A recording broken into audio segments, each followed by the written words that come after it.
Welcome to the channel guide pharma line. आज के इस वीडियो में हम बात करने वाले हैं B pharma third year 6 semester के सब्जेक्ट हर्बल ड्रग टेक्नोलॉजी के टॉपिक स्टैंडर्डाइजेशन ऑफ गुटिका के बारे में। अपनी लास्ट की वीडियो में हमने गुटिका की डेफिनेशन, इसकी प्रिपरेशन और एग्जाम्पल्स के बारे में बात किया था और आज की इस वीडियो में हम गुटिका के स्टैंडर्डाइजेशन के बारे में बात करेंगे। तो चलिए आज की वीडियो को स्टार्ट करते हैं। स्टैंडर्डाइजेशन ऑफ गुटिका का मतलब क्या होता है कि हमें ये जो गुटिका है इसकी प्योरिटी को चेक करना है और उसको आइडेंटिफाई करना है। आइडेंटिफाई इन द सेंस कि जिस भी हर्बल ड्रग से वो गुटिका बनी होगी उसमें वही हर्बल ड्रग प्रेजेंट है क्या नहीं प्रेजेंट है, ये हम चेक करेंगे स्टैंडर्डाइजेशन में। इसके साथ ही साथ हम गुटिका को आइडेंटिफाई करेंगे और उसको प्योर, वो कितनी प्योर है वो गुटिका, उसको चेक करेंगे। तो ये होता है स्टैंडर्डाइजेशन ऑफ गुटिका का मतलब। अब हम देख लेते हैं कि हम कैसे गुटिका को स्टैंडर्डाइज करेंगे। तो देखिए, जैसा कि हमने अपनी लास्ट की वीडियो में बताया हुआ है कि ये जो गुटिका होती है, गुटिका क्या है? गुटिका आयुर्वेदिक डोजेस फॉर्म है, आयुर्वेदिक सॉलिड डोजेस फॉर्म है। तो जैसे कि एलोपैथिक में टैबलेट्स होती हैं वैसे ही आयुर्वेदिक टैबलेट्स को हम क्या बोलते हैं? गुटिका बोलते हैं। तो अब हम इसके जो इसका यही जो गुटिका है, जब हम इसका इवैल्यूएशन करेंगे, इसका स्टैंडर्डाइजेशन करेंगे तो आपको गुटिका हर्बल टैबलेट है ये दिमाग में रख के उसके स्टैंडर्डाइजेशन को आपको पढ़ना पड़ेगा। तो क्या है, आपके दिमाग में ये बात क्लियर होनी चाहिए कि गुटिका हर्बल टैबलेट है और जब हम इसका स्टैंडर्डाइजेशन करेंगे तो वो सारे ही चीज़ें जो कि हमने फार्मास्यूटिकल केमिस्ट्री में टैबलेट के इवैल्यूएशन में पढ़ी है वो सभी पैरामीटर्स यहाँ पर यूज़ किए जाएंगे। तो अब हम एक एक करके स्टैंडर्डाइजेशन ऑफ गुटिका के मेथड को देख लेते हैं कि हमें इसमें क्या क्या चेक करना है और हम इसको कैसे परफॉर्म करेंगे। हम एक एक करके वो सभी स्टैंडर्डाइजेशन के मेथड को देख लेते हैं जिनकी हेल्प से हम गुटिका का स्टैंडर्डाइजेशन करते हैं। तो देखिए, जो हमारा पहला मेथड है वो है हमारा ऑर्गेनोलेप्टिक पैरामीटर। तो ये ऑर्गेनोलेप्टिक पैरामीटर्स क्या होता है? जब बॉडी का ऑर्गन, जो सेंसरी ऑर्गन है वो इन्वॉल्व होता है किसी भी चीज़ की प्योरिटी को चेक करने के लिए, तो उसको हम बोलते हैं ऑर्गेनोलेप्टिक पैरामीटर्स। तो सेंसरी ऑर्गन बॉडी के क्या हुए? जब हम किसी भी चीज़ को सेंस करके, यानी कि देख के, सूंघ के, टेस्ट करके जब हम आइडेंटिफाई करें कि वो चीज़ प्योर है या नहीं है तो उसको हम बोलते हैं ऑर्गेनोलेप्टिक पैरामीटर्स। तो सबसे पहले हम गुटिका को ऑर्गेनोलेप्टिक पैरामीटर्स करेंगे जिसमें हम करेंगे कलर को चेक करेंगे और अडर को चेक करेंगे। अब कलर अडर को चेक करने का मतलब क्या हुआ? जैसे कि हमने आपको बताया है कि गुटिका क्या है, गुटिका एक हर्बल मेडिसिन है तो इसमें जो हर्ब्स यूज़ हो रही हैं तो उनका एक स्पेसिफिक कलर तो होगा ही। तो अगर गुटिका को हमें आइडेंटिफाई करना है तो हम जो प्राइमरी इवैल्यूएशन है, जो प्रारंभिक जो हमारा इवैल्यूएशन होगा उसमें हम क्या है, उसमें हम सिर्फ विजुअली देख के चेक कर सकते हैं ना कि क्या ये गुटिका उसी चीज़ की है या नहीं। क्या है कि मान लीजिए अगर किसी भी ड्रग की जो गुटिका प्रिपेयर होती है वो रेड कलर की प्रिपेयर होती है, लेकिन जो हमारे पास इवैल्यूएशन के समय पे जो मटेरियल हमारे पास प्रेजेंट है वो ब्लैक कलर का है, तो आप विजुअली इस चीज़ को आइडेंटिफाई कर पाओगे कि ये गुटिका वो गुटिका नहीं है जो आपको इवैल्यूएट करनी है। तो इसमें क्या हो जाएगा, इसमें आप इस तरीके से इसकी प्योरिटी को चेक कर सकते हैं कि क्या ये गुटिका वही गुटिका है या नहीं है। इसी तरीके से अडर है, क्योंकि हर्बल मेडिसिन की स्पेसिफिक अडर होगी तो उसमें भी हम by the help of aroma जो मेडिसिन की जो अडर है उसको भी सूंघ करके भी हम ये पता लगा सकते हैं कि क्या ये जो गुटिका है ये उसी मेडिसिन की गुटिका है या नहीं है, क्योंकि हर हर्बल मेडिसिन की एक अपनी अरोमा होती है, एक अपना अडर होता है। तो इस तरीके से हम जो प्राइमरी इवैल्यूएशन है वो करते हैं। तो ये होता है हमारा ऑर्गेनोलेप्टिक पैरामीटर। सेकंड है हमारा फार्मास्यूटिकल इवैल्यूएशन। अब देखिए, फार्मास्यूटिकल इवैल्यूएशन का मतलब क्या है, क्योंकि हमने आपको स्टार्टिंग में ही बताया है कि ये जो गुटिका है ये आयुर्वेदिक टैबलेट है, आयुर्वेदिक पिल्स हैं। तो जो सारे ही पैरामीटर आपने फार्मास्यूटिक्स में टैबलेट की इवैल्यूएशन में पढ़े हैं वो सारे ही इवैल्यूएशन पैरामीटर्स को यहाँ पर यूज़ किया जाएगा। क्यों? क्योंकि ये जो गुटिका है वो क्या है, ये गुटिका आपकी हर्बल टैबलेट है। तो इसमें हम क्या करेंगे, हम उस टैबलेट का हार्डनेस चेक करेंगे, जैसे कि हम करते हैं हार्डनेस चेक करते हैं ना, फार्मास्यूटिक्स में आपने पढ़ा होगा, हार्डनेस चेक करेंगे, कंटेंट यूनिफॉर्मिटी चेक करेंगे, इसके अलावा डायमीटर को चेक करेंगे, उसके अलावा फ्राइबिलिटी टेस्ट करेंगे, डिसइंटीग्रेशन कंसंट्रेशन टेस्ट करेंगे एंड डिसोल्यूशन टेस्ट करेंगे। तो ये वो सारे ही पैरामीटर्स हैं जो आपने फार्मास्यूटिक्स में टैबलेट की इवैल्यूएशन में पढ़ी हैं, और इन सभी पैरामीटर्स को हम गुटिका के इवैल्यूएशन में भी यूज़ करेंगे। क्यों? क्योंकि जो गुटिका है वो क्या है, हर्बल टैबलेट्स होती हैं, हर्बल पिल्स होती हैं। तो इस तरीके से हम इसको चेक करेंगे। जैसे कि अगर हम बात करें हार्डनेस की, तो कितने टाइम में वो ब्रेक हो रहा है। अगर हम बात करें यूनिफॉर्मिटी ऑफ वेट की, तो हर जो टैबलेट है उनमें एक इक्वल वेट है या नहीं है, अप्रॉक्स जो लिमिट होती है उसके अंडर वो वेट है या नहीं है, कोई टैबलेट कम या ज़्यादा तो नहीं है कि कुछ टैबलेट हैं कुछ ज़्यादा ही वेट की हैं और कुछ टैबलेट बहुत माइन्यूट वेट की हैं। तो इस चीज़ों को हम कंटेंट यूनिफॉर्मिटी में चेक करेंगे। इसके अलावा डायमीटर में चेक करेंगे कि कोई डायमीटर में क्या कोई टैबलेट छोटी है कोई बड़ी तो नहीं है, क्योंकि आपको हर टैबलेट को यूनिफॉर्मिटी देनी पड़ेगी। हर टैबलेट को यूनिफॉर्मिटी किस किस चीज़ों में, कंटेंट में यूनिफॉर्मिटी, उनके डायमीटर में यूनिफॉर्मिटी, ये सब चीज़ें क्या होनी चाहिए, टैबलेट में सिमिलर होनी चाहिए। कोई टैबलेट छोटी कोई टैबलेट बड़ी नहीं होनी चाहिए, किसी में कम वेट किसी में ज़्यादा वेट नहीं होना चाहिए। तो इसको हम चेक करेंगे। इसके अलावा हम देखते हैं फ्राइबिलिटी टेस्ट। तो फ्राइबिलिटी टेस्ट में क्या है कि टैबलेट कितने टाइम में टूट रही है। क्या ऐसा तो नहीं कि ट्रांसपोर्टेशन के समय जो टैबलेट टूट के चूर हो जा रही है, पाउडर बन जा रहा है। तो इस चीज़ को हम फ्राइबिलिटी टेस्ट में चेक करेंगे, क्योंकि टैबलेट को क्या है, ट्रांसपोर्ट होना है एक जगह से दूसरी जगह पे।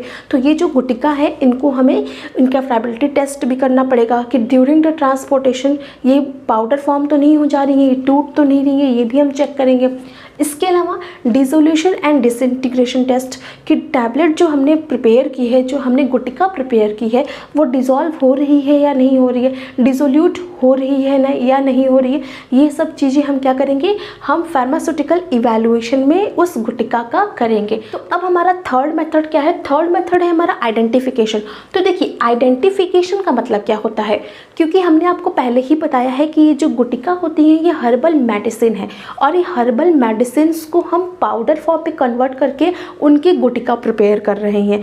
तो क्या होता है, क्योंकि जो ये प्लांट्स होते हैं, जब हम दो अलग अलग प्लांट्स के भी अगर पाउडर फॉर्म बनाएंगे, तो उनके मान लीजिए लीव्स की पाउडर बना लिया आपने, स्टेम्स का पाउडर बना लिया, तो आप विजुअली उसको डिफ्रेंशिएट नहीं कर सकते हो कि कौन सा पाउडर है कौन सा पाउडर नहीं है। तो इसी तरीके से ये हो सकता है कि जो गुटिका आपको बोली गई है वो गुटिका वो चीज़ हो ही ना, मतलब जिस गुटिका को जो भी चीज़ बताया जा रहा है कि ये इस चीज़ की गुटिका है, उसमें वो प्रेजेंट ही ना हो, प्लांट वो मेडिसिनल हर्ब्स प्रेजेंट ही ना हो। तो इस चीज़ को चेक करने के लिए हम आइडेंटिफिकेशन करते हैं। आइडेंटिफिकेशन करने का सिर्फ ये पर्पस होता है कि आप उस गुटिका या फिर वो जो ड्रग है आपकी उसको आइडेंटिफाई करो कि जिस चीज़ की आप ये गुटिका ले रहे हो क्या ये वही गुटिका है या नहीं है। क्योंकि ये प्लांट बेस्ड है, ये हर्बल बेस्ड है, तो कभी कभी क्या हो सकता है कि कोई भी प्लांट के जो पाउडर्स हैं वो आप विजुअली डिफ्रेंशिएट नहीं कर सकते हो। जब वो पाउडर फॉर्म में वो प्लांट कन्वर्ट हो गया तो उसको डिफ्रेंशिएट करना बहुत ही क्या हो जाता है, बहुत ही डिफ़िकल्ट हो जाता है। तो उस केस में क्या है, हमें इनका आइडेंटिफिकेशन करना पड़ता है। अब आइडेंटिफिकेशन का पर्पस क्या है कि हम आइडेंटिफाई करें कि क्या ये वही ड्रग है जिसकी हम गुटिका खा रहे हैं या नहीं है, और इसकी प्योरिटी को चेक करना। तो इसके लिए हम क्या करेंगे, हम आइडेंटिफिकेशन के लिए हम जो मेथड अपनाते हैं वो कौन कौन से हैं, माइक्रोस्कोपी, क्योंकि ये प्लांट बेस्ड ड्रग है तो हर प्लांट बेस्ड ड्रग की हम माइक्रोस्कोपी करेंगे।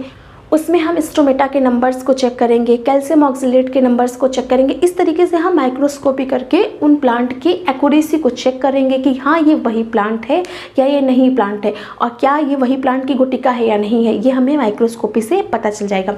इसके अलावा GLC gas chromatography, HPLC, TLC, ये जो क्रोमेटोग्राफीज है ये क्या है, ये क्रोमेटोग्राफीज आइडेंटिफिकेशन में हेल्प करती है ना। आपने पढ़ा होगा कि क्रोमेटोग्राफी क्या है, आइडेंटिफिकेशन में हेल्प करती है, प्योरिटी को चेक करने में हेल्प करती हैं। तो इनकी हेल्प से भी हम आइडेंटिफाई करेंगे कि हाँ ये वही मटेरियल है जो इस गुटिका में प्रेजेंट है, और यही मटेरियल इस गुटिका में प्रेजेंट जो है उसी के नाम से ही गुटिका सेल की जा रही है। तो इस तरीके से हम उस गुटिका की आइडेंटिफिकेशन करते हैं कि उसमें वही हर्बल मेडिसिन प्रेजेंट है। तो अब ये हो गया आइडेंटिफिकेशन की बात। अब हम बात कर लेते हैं अपने फोर्थ मेथड का, स्टैंडर्डाइजेशन का फोर्थ मेथड, जिसका नाम है एसे फॉर द एक्टिव कॉन्स्टिट्यूएंट। इसमें नाम से ही पता चल रहा है इसमें क्या है, ऐसे करना है हमें किसके लिए, एक्टिव कॉन्स्टिट्यूएंट के लिए। तो एक्टिव कॉन्स्टिट्यूएंट के लिए ऐसे करने का मतलब क्या है कि वो जो एक्टिव कॉन्स्टिट्यूएंट जैसे कि हर्बल मेडिसिन है तो उनमें कुछ स्पेसिफिक एक्टिव कॉन्स्टिट्यूएंट पाए जाते हैं, जैसे क्लोव में यूजिनॉल है, अगर आपका टर्मरिक है तो उसमें करक्यूमिन है, तो ये क्या है, एक्टिव कॉन्स्टिट्यूएंट है। तो उसको चेक करना कि हाँ इस ड्रग में, इस गुटिका में ये एक्टिव कॉन्स्टिट्यूएंट प्रेजेंट है। मान लीजिए अगर हम बोले टर्मरिक की गुटिका है, टर्मरिक कंटेनिंग गुटिका है, तुलसी कंटेनिंग गुटिका है, तो इनमें उनका जो स्पेसिफिक एक्टिव कॉन्स्टिट्यूएंट है वो इसमें प्रेजेंट है या नहीं प्रेजेंट है, तो इसको हम ऐसे से चेक कर लेंगे। इसके बाद क्या है, इसके बाद कुछ और चीज़ें हैं जो हमें गुटिका के स्टैंडर्डाइजेशन में चेक करनी पड़ती हैं, जैसे कि पहला है हमारा टेस्ट फॉर हैवी मेटल्स। अब देखिए ये सारी ही ड्रग्स हमारी प्लांट बेस्ड है, जो गुटिका है वो प्लांट बेस्ड ड्रग है, प्लांट बेस्ड ड्रग से बनाई गई है, हर्बल मेडिसिन है गुटिका, जिसमें हम डिफरेंट प्लांट को यूज़ करके गुटिका को प्रिपेयर कर रहे हैं। तो ये जो प्लांट्स होते हैं, ये जो प्लांट हैं वो फील्ड पे ग्रोथ होती है इनकी। ये जो प्लांट है इनको हम वाइल्ड सोर्सेज से ग्रोथ कर सकते हैं, कल्टीवेट कर सकते हैं। तो जिस तरीके से भी हमने इनको कल्टीवेट किया हो, हार्वेस्ट किया हो, तो जब आफ्टर हार्वेस्टिंग जब हम इनको काट के जब लाते हैं प्रोसेसिंग करने के लिए, तो ये ज़रूरी होता है कि हम उनके हैवी मेटल्स को चेक करें, क्योंकि ये जो फील्ड है, जो जहाँ पे भी ये ग्रोथ हो रही है वहाँ पे क्या है, वहाँ पे अगर हैवी मेटल्स जो अगर उस फील्ड में प्रेजेंट होगा तो वही चीज़ प्लांट में आएगी। तो अगर high heavy metals containing plant होंगे तो वो क्या कर सकते हैं, वो टॉक्सिसिटी क्रिएट कर सकते हैं। तो इसलिए हर हैवी मेटल के परसेंटेज को स्पेसिफाई किया गया है कि कितने ppm का हैवी मेटल लिमिटेड होता है किसी भी ड्रग में। तो इसलिए हमको क्या है, हमको हैवी मेटल्स का चेक करना पड़ता है कि ये जो हैवी मेटल्स जैसे कि लेड हो गया, कैडमियम हो गया, मरकरी हो गया, आर्सेनिक हो गया, इनकी जो क्वांटिटी है वो जो ड्रग है उसमें लिमिटेड अमाउंट में रहे, जो स्पेसिफाइड ppm इनके लिए बनाया गया है उसी के अंदर रहे, उनसे ज़्यादा ना रहे, क्योंकि अगर ये ज़्यादा रहेंगी तो ये टॉक्सिसिटी प्रोड्यूस कर सकती हैं। आपने पढ़ा होगा केमिस्ट्री में आर्सेनिक की टॉक्सिसिटी, कैडमियम की टॉक्सिसिटी, ये लेड की टॉक्सिसिटी तो आपने पढ़ रखी होगी। तो ये क्या है, क्योंकि अगर ये हैवी मेटल्स को हम चेक नहीं करेंगे तो ये हैवी मेटल्स जाके टॉक्सिसिटी प्रोड्यूस करेंगे। इसके लिए हमें हैवी मेटल्स की क्वांटिटी को भी चेक करना पड़ता है। तो हम इनकी क्वांटिटीज़ को चेक करेंगे कि ये कितने अमाउंट में ड्रग में प्रेजेंट है। इसके बाद क्या है, नेक्स्ट है माइक्रोबियल कंटामिनेशन। तो ये जो माइक्रोबियल कंटामिनेशन है, क्योंकि ये जो ड्रग है ये हर्बल ड्रग्स हैं, ये प्लांट बेस्ड ड्रग हैं, तो जैसे आपने देखा होगा प्लांट में फंगस लग जाती है, प्लांट जो डैमेज हो जाते हैं उनमें क्या है, अलग अलग तरीके की डिजीज़ हो जाती हैं। तो उसमें हमें ये चेक करना पड़ेगा कि जो ये फंगल ग्रोथ तो नहीं किसी भी तरीके की, तो क्या है, हम इसमें माइक्रोबियल कंटामिनेशन चेक करेंगे कि टोटल बैक्टीरियल काउंट कितना है, टोटल फंगल काउंट कितना है ड्रग में।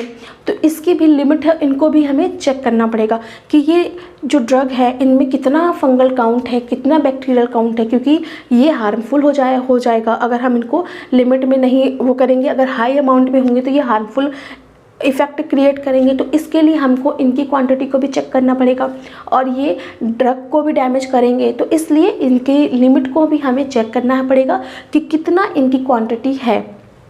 इसके बाद जो नेक्स्ट है हमारा वो है टेस्ट फॉर स्पेसिफिक पैथोजन। तो स्पेसिफिक पैथोजन टेस्ट का मतलब क्या है, क्योंकि जो ये ड्रग है हर्बल बेस्ड ड्रग है, ये फील्ड में ग्रोथ हो रही है, जब इनको कल्टीवेट किया जा रहा है, इनको वाइल्ड सोर्स से जब लाया जा रहा है तो वहाँ पे डिफरेंट टाइप के बैक्टीरियाज हो सकते हैं, क्योंकि ये सारे बैक्टीरिया क्या है फील्ड में प्रेजेंट होते हैं। सुना होगा आपने मिट्टी में इकोलाई प्रेजेंट है या फिर सल्मानेला जो है, क्योंकि हमने सुना है ना कंटामिनेटेड फूड एंड वाटर से इनके इन्फेक्शंस होते हैं। तो उसमें क्या है कि ये जो ड्रग्स हैं, अगर ये ड्रग में, क्योंकि ये ग्रोथ कहाँ हो रही है, फील्ड में ही ग्रोथ की जा रही है, तो वहाँ पर भी ये प्रेजेंट हो सकते हैं और उसके थ्रू ये ड्रग में भी आ सकते हैं। तो इसके लिए हमें क्या करना पड़ेगा, हमें इनको टेस्ट करना पड़ेगा, इसमें जो स्पेसिफिक पैथोजन है वो कितने हैं या फिर प्रेजेंट हैं या नहीं प्रेजेंट है। तो उसके लिए हम कौन कौन से स्पेसिफिक पैथोजन को चेक करेंगे, ई कोलाई को एंड सल्मानेला को। तो सल्मानेला और ई कोलाई जो स्पीशीज़ हैं इनकी क्वांटिटी को भी चेक करना पड़ेगा, जो कि हम स्टैंडर्डाइजेशन ऑफ गुटिका में करते हैं परफॉर्म। इसके बाद नेक्स्ट है हमारा पेस्टिसाइड रेसिड्यू। पेस्टिसाइड्स रेसिड्यू क्योंकि ये जो ड्रग्स है ये हर्बल बेस्ड ड्रग हैं और इसमें क्या है, जो जब कहीं पे भी कोई चीज़ कल्टीवेट की जा रही है तो उसकी ग्रोथ को बढ़ाने के लिए जो क्या होता है, पर्सन जो है पेस्टिसाइड्स का यूज़ करते हैं। इनफैक्ट अगर वो पेस्टिसाइड्स को यूज़ ना भी करें तो अगर नेक्स्ट जो लास्ट उनकी ग्रोथ फसल होगी अगर उसमें वो पेस्टिसाइड्स था तो वो फिर से उस फसल में आने के चांसेस हो जाते हैं। तो इसमें क्या है कि हमें वो जो ड्रग है, क्योंकि हर्बल बेस्ड ड्रग है, तो उसमें पेस्टिसाइड्स का क्वांटिटी कितना है, क्या पेस्टिसाइड्स ज़्यादा क्वांटिटी में है या कम क्वांटिटी में, ये भी हमें चेक करना पड़ता है। नहीं तो ये क्या है, ये ह्यूमन बॉडी में हार्मफुल इफेक्ट क्रिएट कर सकते हैं। तो इसके लिए हम क्या करेंगे, पेस्टिसाइड्स रेसिड्यू को चेक करेंगे कि कितना रेसिड्यू उसमें प्रेजेंट है, हमारी गुटखा जो है उसमें कितना रेसिड्यू प्रेजेंट है। तो इसके लिए हम ऑर्गेनोक्लोराइड एंड ऑर्गेनोफॉस्फोरस पेस्टिसाइड्स जो होते हैं, जो कि ये पेस्टिसाइड्स हैं, इनकी क्वांटिटी को चेक करते हैं। अब इसके बाद जो हमारा नेक्स्ट मेथड है वो है टेस्ट फॉर अल्फा टॉक्सिन। तो ये जो टेस्ट फॉर अल्फा टॉक्सिन है, क्योंकि ये जो अल्फा टॉक्सिन्स होते हैं ये अल्फा टॉक्सिन्स फंगस के द्वारा प्रोड्यूस किए जाते हैं। तो क्योंकि ये हर्बल मेडिसिन से वहाँ पे फंगल की ग्रोथ हो सकती है, तो उसमें जो ये अल्फा टॉक्सिन्स हैं वो प्रेजेंट हो सकते हैं। तो इनकी क्वांटिटी को भी चेक करना बहुत ही ज़रूरी है। तो इसके लिए हम B1, B2, G1, G2 जो हमारे अल्फा टॉक्सिन्स होते हैं उनकी क्वांटिटी को चेक करते हैं। By the help of all this procedure हम गुटिका को स्टैंडर्डाइज करते हैं और उसकी प्योरिटी को चेक करते हैं और उसकी क्वालिटी को चेक करते हैं। तो आई होप आज का ये वीडियो आप सभी को समझ में आया होगा। मिलते हैं नेक्स्ट वीडियो में किसी और टॉपिक के साथ। Thank you.